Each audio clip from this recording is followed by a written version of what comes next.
Donc, certaines personnes se posent la question comment avoir un projet qui est fonctionnel. Vous avez la fenêtre de projet qui est sous File et ce qui est intéressant à voir en fait, c'est que vous avez le projet qui est utilisé par défaut.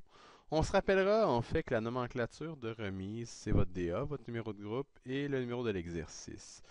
Donc, ce qu'on peut faire, c'est justement créer un nouveau projet. Donc, on a un bouton ici pour le faire. Donc, j'écris mon DA, j'écris le numéro de groupe et l'exercice. Donc, peu importe. Et de cette façon-là, en fait, la remise devrait être conforme à ce que vous demande votre professeur. Donc, ce projet-là pourra être créé par la suite. On a ici tous les sous-dossiers donc de votre projet.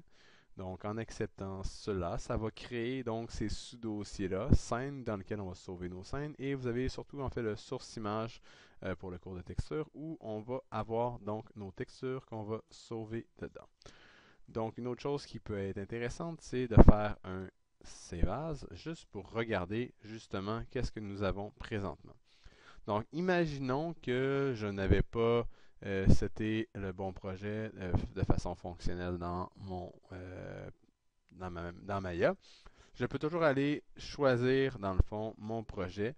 Et en fait, il peut se situer n'importe où. Vous pouvez l'avoir sur le bureau, vous pouvez l'avoir dans les documents. Je vous conseille de le positionner dans les documents. Et on peut le sélectionner et faire en sorte qu'il soit seté comme tel. Donc, là, je peux sauver ma scène. Donc, l'idée ici serait donc manette pour le nom. Donc, je sauve. Et maintenant, si je retourne dans mon projet, dans le fond, le projet, vous rappelez où il était. Dans le fond, j'étais sur le C, mes documents, Maya, projet. J'ai créé mon élément ici.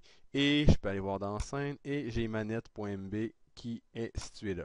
Si je veux avoir mes textures devront être dans source image pour que tout cela soit conforme.